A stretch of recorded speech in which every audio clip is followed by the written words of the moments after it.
Hai, Assalamualaikum semua. Okey, hari ni saya nak kongsikan kisah apa itu riasek. Okey, pernah dengar tak riasek? Riasek tu adalah apa itu potensi diri kita, kelebihan kita, bakat kita. Apa kerjaya kita, apa minat kita. Okey, kalau dia ada huruf R, I, A, S, E, C. Okey, kalau orang tu dia ni jenis aktif sukan atau dia suka aktiviti lasak atau pun dia ni memang jenis suka bertukang atau dia ni suka dalam badan beruniform. Dia ni orang yang jenis tak suka bekerja dalam suasana satu tempat. Dia suka bekerja di luar kawasan. Ciri-ciri orang jenis macam tu, dia lasak. Benda bersiko tentang keselamatan, dia tolak tepi, dia tak peduli. Jadi kalau kat sekolah tu, dia aktif sukan. Salah satunya dia aktif sukan. Dia selalu masuk dalam badan beruniform macam kadet polis, kadet bomba, tentera, apa-apalah yang badan beruniform di sekolah. Lepas tu kalau kat sekolah dia ni suka main bola. Lepas tu olahraga pun dia bagus. Kan? Itu kemahiran hidup. Subjek kemahiran hidup pun dia bagus. Maksudnya dia pandai bertukang lah. Dia jenis suka pegang spana, screwdriver. Jadi kerjaya orang yang jenis macam tu adalah kerjaya dia atlet, pemain negara. Tak kisahlah dia pemain bola sepak ke, pemain badminton ke, olahragawan, olahragawati. Kerjaan yang melibatkan atlet. Selain pada tu, dia ni sesuai jadi engineer. Kalau dalam bahasa Melayu, jurutera lah. Engineer mechanical, engineer electrical, lagi technician atau juruteknik, lagi perkapalan, kerja-kerja kemahiran, macam mekanik, aircon, pasang aircon, elektrik, pilot. Tu kerja-kerja yang melibatkan fizikal lah. Semua kerja-kerja tu bahaya kan. Lagi kerja apa lagi? Kerja dalam badan beruniform macam saya cakap tadi, polis, tentera, bomba, JPAM. Faham lah kerja jenis macam mana? Jadi tangkap ular lah, polis tangkap jenayah. Kerja yang melibatkan dia tolak tepi dia punya keselamatan. Dia banyak pakai fizikal, dia kuat. Itu adalah kerja yang sesuai untuk kelompok yang duduk dalam R. R tu adalah realistik. Okey. I pula, investigatif. Investigatif ni dia seorang yang suka mengkaji, suka membaca. Lepas tu dalam akademik dia bagus. Dia ni orang yang senang faham, suka menimba ilmu. Dia suka buat kajian. Jadi kalau orang nak tipu apa, susah nak tipu dah sebab dia akan research. Sebab dia ni seorang yang rajin membaca. Jadi orang yang jenis macam ni, kerjaya yang sesuai untuk dia adalah seperti cikgu sains, ahli fizik, ahli kimia, ahli biologi, geologi, farmasi, saintis, doktor, ahli kaji bintang, ahli kaji cuaca. Fahamlah kan? Kerja yang melibatkan tentang mengkaji. Itu sesuai lah untuk orang yang jenis investigatif. Itu adalah kerjaya dia. Ciri-ciri dia, dia sangat suka membaca, sangat suka mengkaji. Dia ni kategori, nak kata banyak cakap, dia tak banyak cakap lah, dia diam sikit. Tapi dia diam, dia bukan kosong. Dia diam, dia ada isi. Itu orang jenis investigatif. Okey, yang ketiga pula, artistik. Artistik ni, dia seorang yang berkarya. Karya tu apa? Dia fleksibel. Dia tak ada benda yang ditumpukan kepada satu benda. Maksudnya, dia ni orang yang kuat imajinasi. Dia tak ada benda yang tepat. Apa yang terlintas di fikiran dia, itulah jadi. Okay, contoh dia suka melukis. Sebelum melukis tu, apa yang ada kat dalam kertas tu, kita tak nampak kan? Kita tak nampak. Yang nampak tu adalah emosi kita. Emosi yang menggerakkan apa yang kita nak lukis tu. Jadi orang yang jenis artistik ni, dia orang yang bermain dengan emosi. Jadi salah satu kerjaya dia apa? Penulis novel. Penulis novel tengoklah. Dia boleh buat cerita novel tebal tu. Semata-mata dia nak karang cerita tu. Sedangkan cerita tu dia sendiri yang create. Kan? Tapi tebal. Idea dia memang hebat. Dia boleh create cerita tu daripada A sampai Z. Lepas ni jadi macam ni. Lepas ni jadi macam ni. Bila kita baca kat dalam buku tu, kalau orang yang jadi artistik ni, dia baca novel tu, dia rasa macam dia duduk dalam dunia novel tu. Bayangkan kalau kita tengok cerita kat TV Kalau cerita kat dalam TV tu, kan, kalau dalam TV tu kita nampaklah pelakon tu. Contohnya, siapa pelakon tu? Katakanlah Era Aziz. Pelakon perempuan tu siapa? Contoh, Maya Karin, contoh.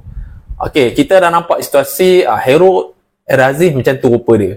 Dia tengah pujuk Maya Karin, gini. Tapi situasi tu kita tengok dalam TV. Tapi kalau dalam novel, kita membayangkan sendiri.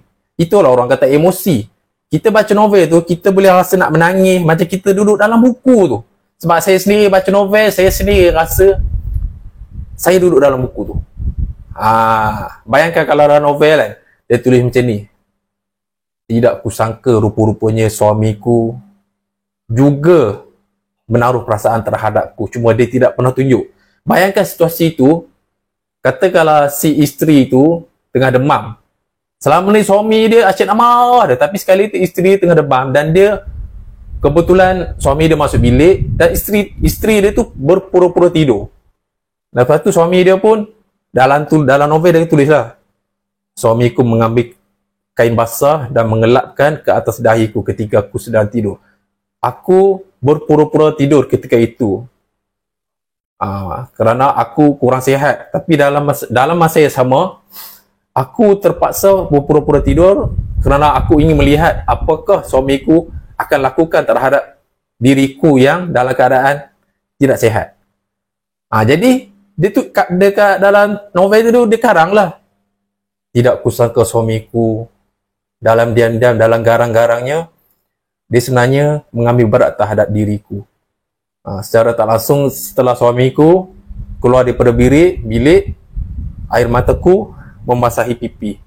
Aku sangat terharu. Selama ini kusangkakan suamiku yang sangat kejam, yang tidak romantik, yang asyik amarah aku, rupanya dia tidak mahu tunjuk yang disayang padaku.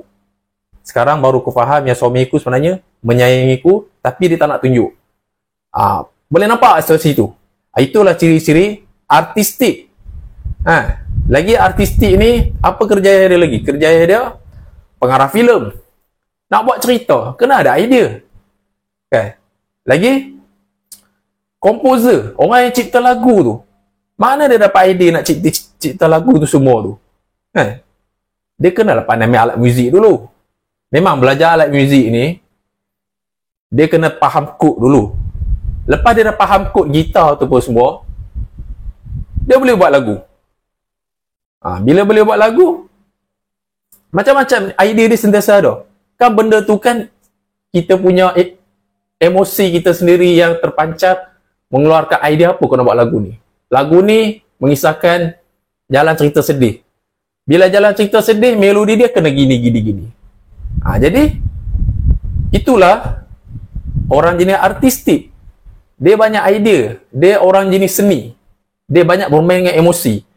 Okay. Pelakon pula. Bukan semua pelakon boleh jadi pelakon tau. Ada pelakon-pelakon kita tengok macam kayu jadi pelakon. Sebab apa? Sebab dia terlampau hafal skrip. Sebenarnya dalam berlakon ni, dia tak boleh terlalu menghafal skrip. Bila menghafal skrip tu, lakonan dia tu tak berapa nak sampai. Tak jadi. Sebab apa? Dia paksa diri dia untuk, katakanlah dia ni seorang yang baik. Dia susah nak marah. Tapi watak yang dia lakonkan tu jadi watak gangster. Bila kita tengok, macam tak sampai watak gangster dia. Sebab dia memaksa diri dia untuk menjadi seorang yang watak gangster. Tapi sebenarnya tak sampai. Betul tak? Ada kan pelakon yang macam tu? Okay, kita tengok contoh macam sorry, batuk. Kita tengok contoh macam Shah Rukh Khan. Shah Rukh Khan pandai berlakon tak? Cuba tengok dalam satu cerita tu macam-macam watak dia bawa. Dia boleh jadi watak sedih, watak mengusik orang, watak jahat dia tiba-tiba jadi. Semua jadi. Macam Amir Khan pun sama.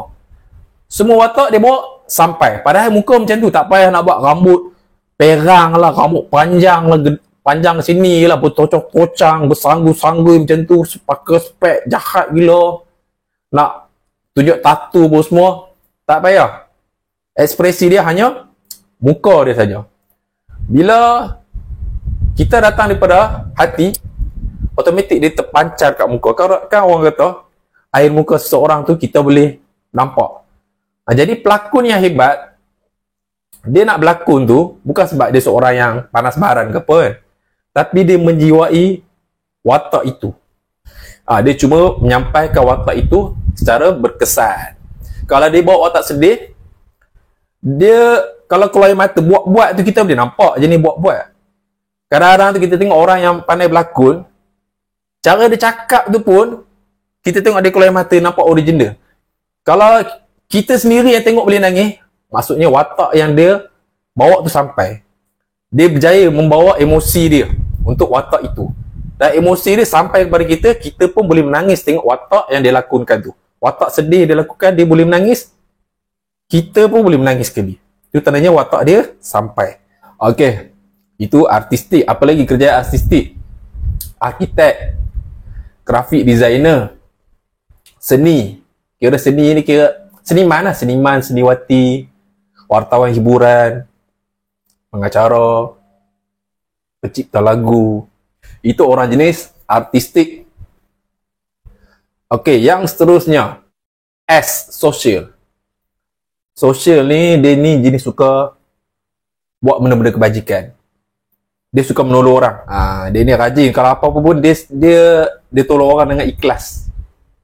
Dia suka melatih orang, dia suka membentuk seorang, bagi semangat. Itu adalah ciri-ciri sosial. Dia suka aktiviti gotong royong. Jadi kerjaya yang sesuai untuk orang jenis sosial ni adalah pegawai perundingan awam, pegawai perhubungan awam, kaunselor, motivator, psikologi, cikgu pendidikan jasmani kesihatan. Itulah kerjaya yang sesuai untuk yang ada sosial ni. Okey, E pula. Enterprising. Orang jenis enterprising ni, dia lebih kurang macam orang sosial. Dia suka menyelesaikan masalah orang. Dia lebih kurang dengan kumpulan sosial ni. Cuma yang lebihnya, dia ni suka mempengaruhi orang, suka meyakinkan orang, dan dia suka menjadi leader untuk apa-apa pun dia akan nak mengetuai. Orang jenis macam tu dia seorang yang ramah. Dia bagaimanapun, dia akan dapat kawan. Begitu mudah. Jadi, kerjaya sesuai untuk enterprising ni adalah ahli politik. Ahli politik ni pandai cakap macam mana dia mempengaruhi orang supaya ikut cakap dia. Lagi, usahawan. Pandai cakap tak usahawan? Pandai kan? Businessman, duta produk, import, export, pengiklanan. Dahsyat tak orang jenis enterprising ni. Dia buat duit melalui dia bercakap je. Tapi tak boleh cakap kosong. Cakap tu kena juga ada ilmu. Satu lagi, lawyer. Lawyer pandai cakap tak? Nampak? Itu adalah kerjaya yang dalam enterprising. Duta produk, periklanan, import export. Dia memang hebat lah. Insurans, kan? Sales manager, salesman, kerja bank yang bahagian, sales. Macam itulah. Kerja yang cakap kan? Itulah kerjaya dia. Dia, orang yang pandai bercakap ni, itulah kerja yang sesuai untuk dia. Okey, itu untuk enterprising. Okey, yang seterusnya. C. Conventional. Conventional ni, orang ni adalah orang yang jenis fakta, tepat, teliti. Orang jenis ni ikut aturan. Salah tetap salah, walaupun salah sikit, salah tetap salah. Dia ni selalunya akan bertentangan dengan orang jenis artistik. Sebab artistik ni, dia tak ikut sangat peraturan. Dia ikut emosi dia. Apa yang dia rasa je. Dia rasa, alah benda ni sikit je, tak payahlah. Tapi konvensional tak boleh. Salah tetap salah. Walaupun benda tu kecil, salah tetap salah. Itu adalah orang jenis konvensional. Jadi kerjaya yang sesuai untuk konvensional ni adalah cikgu matematik, accountant, juru audit, pegawai cukai, peguam kredit, penyimpan kira-kira, pegawai data dan statistik. Nampak? Lepas tu, pengurusan pentadbiran. Itulah kerja yang sesuai untuk konvensional. Kerja dia memang kerja jenis teliti habis. Kepada anda semua, kalau nak tahu anda yang mana satu, anda boleh test. Dia ada soalan ni, soalan yang saya boleh bagi contoh. Okey, cikgu memberi anda 6 tugasan. Pilih 3 yang terbaik. Yang pertama, tugasan yang pertama, kamu duduk di atas pentas, buat persembahan aksi ngeri. Okey? Tak kisahlah aksi ngeri tu persembahan api ke, jadi stuntman ke, lompat yang mengagumkan lah, berpusing sana, berpusing sini, aksi ngeri lah. Timbang bola macam ni ke, macam mana ke, timbang bola kaki ke sini, kaki ke situ. Benda yang membahayakan diri. Itu tugasan yang pertama. Tugasan yang kedua, anda jadi cikgu sains di atas pentas. Tak kisahlah cerita tentang apa, cerita tentang habitat haiwan, karnivor, herbivor, omnivor tu apa, darah jenis A, B, ABO. Itu adalah untuk tugasan yang kedua. Tugasan yang ketiga, buat persembahan di atas pentas. Tak kisahlah persembahan tu persembahan, tapi dia persembahan seni. Seni tu macam mana? Tak kisahlah atas pentas tu dia nak menyanyi ke, dia nak berlakon ke, dia nak buat lawak ke, dia nak main gitar ke, nak main keyboard ke. Persembahan seni. Nak melukis di atas pentas sambil bercerita ke, cerita buat perkara yang berkaitan tentang seni. Tugasan yang keempat,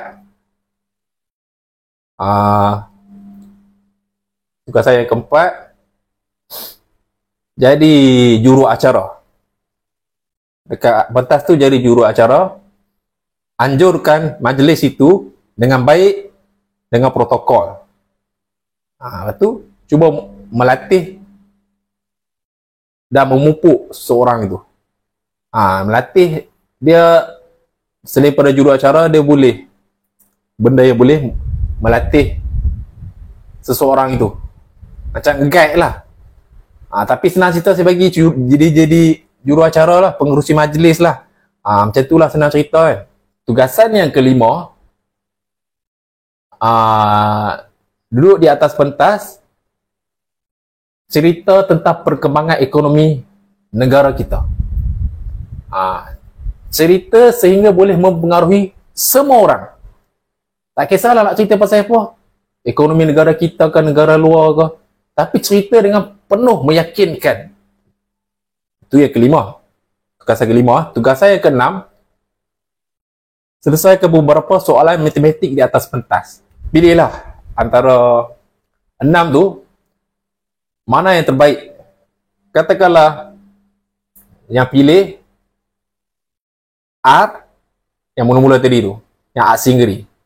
R, I, A.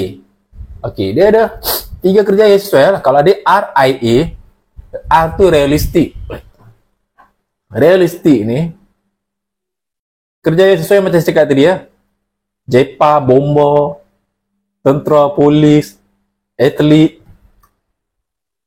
engineering, pilot, perkapalan, macam tu lah. Sebab dia melibatkan fizikal. Kalau yang kedua tinggi, yang kedua dia pilih I, investigatif, macam cakap lah.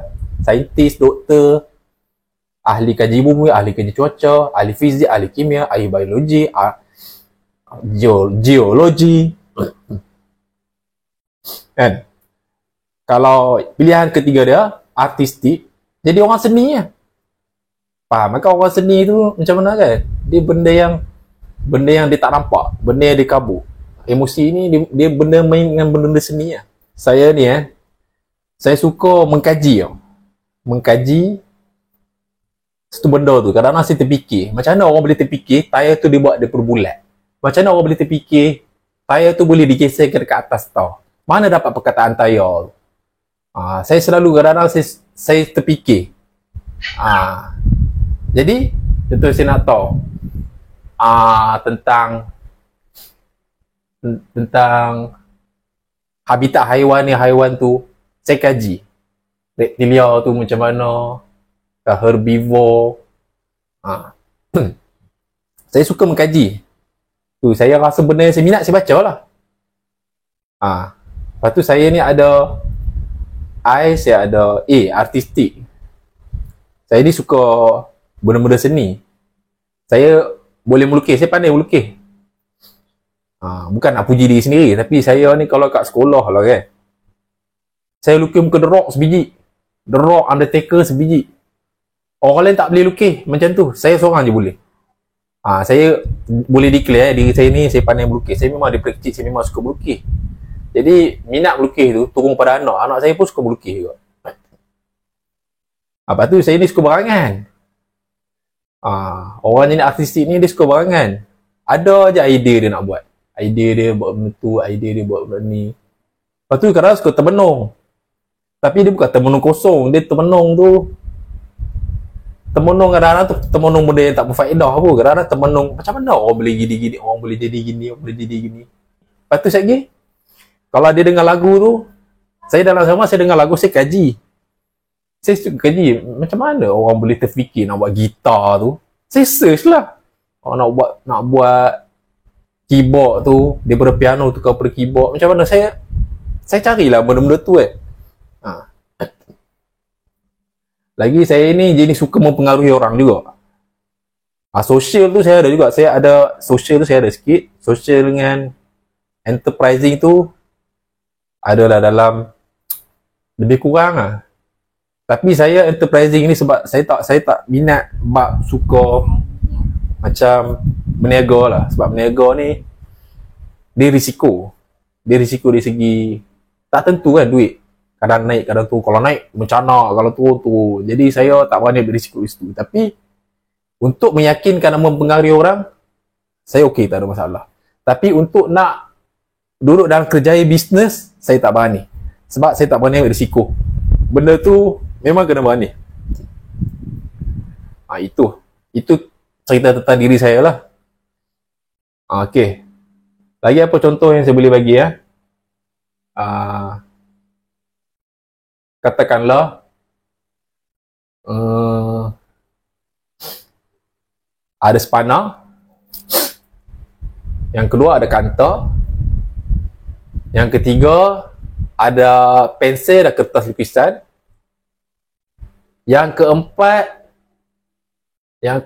ni dia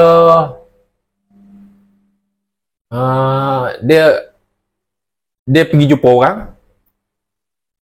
Dia memulihkan, memupuk, merawat, melatih. Itu yang keempat.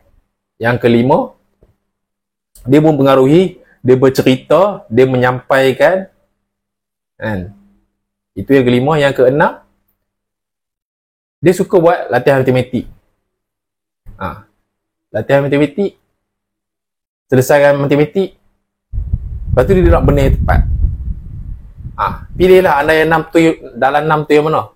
Dia ada soalan riaset ni, kalau saya nak senaraikan, banyak nak senaraikan. Katakanlah kalau saya nak senaraikan kan, saya boleh senaraikan untuk riaset ni. Okey, soalan riaset. Untuk R, anda ada berapa? Untuk I ada berapa? A berapa? S berapa? E berapa? C berapa? Jawab tu jadi diri sendiri. Jangan jawab sebab aku kena pilih jawapan ni, sebab ini kita kena jadi macam ni. Jangan macam tu. Kena jawab sebab itu adalah diri anda. Bukan sebab jawapan tu bagus, kena murni. Bukan. Kalau macam tu, apa gunanya? Tipu diri sendiri. Jadi bila tipu diri sendiri, nanti kerja pun merapu. Kalau kita kerja tak ada jiwa, macam mana kita nak kerja dengan rasa seronok? Ada orang ni dia ada dua jenis. Satu, dia kerja sebab duit.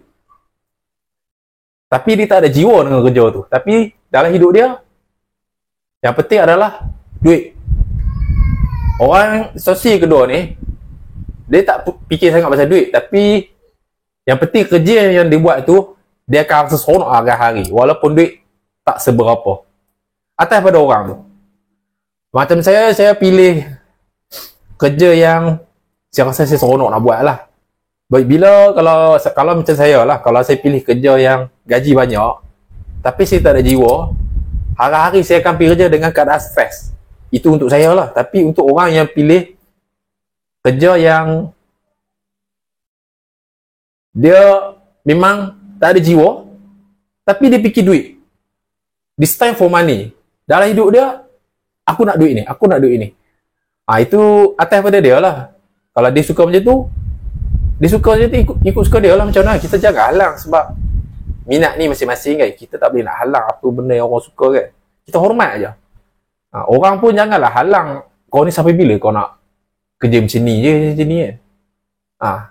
Janganlah macam tu kan. Tapi atas pada kita lah. Kalau kita rasa nasihat tu bagus, kita ambil lah. Janganlah sampai kita jadi berdebat pula kan. Jadi itulah proses tentang riaset. Jadi yang nak masuk tingkatan 3, nak pergi tingkatan 4. Sebenarnya tingkatan 3 ni, kita sebenarnya diberi pilihan untuk masuk tingkatan 4. Bila tingkatan 4, tingkatan 3 kan kita ada BM, BI, matematik, sains, sejarah, geografi, kemarahan hidup. Lagi apa? Matematik. BM, BI, matematik, sains, sejarah, geografi, kemarahan hidup, pendidikan Islam. Semua tu ada peranan dia dah. Kalau orang tu dia ni memang suka, dia boleh skor kemarahan hidup je A. Dia ni sebenarnya lebih, dia ni orang yang jenis kumpulan realistik lah. Dia suka benda-benda yang objek, bertukar. Suka mengendalikan mesin.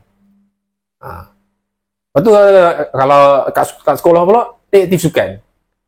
Kerja dia adalah realistik. Jadi, atlet, pemain negara. Tapi kalau dia kat sekolah, pendidikan seni kan tak ada kan.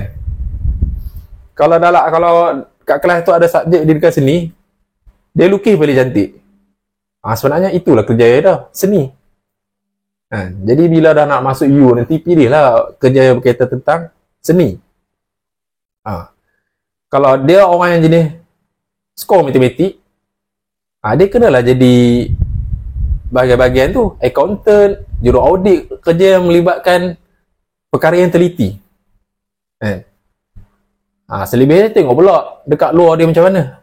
Kalau dekat luar, macam mana dia punya kehidupan dia kat luar?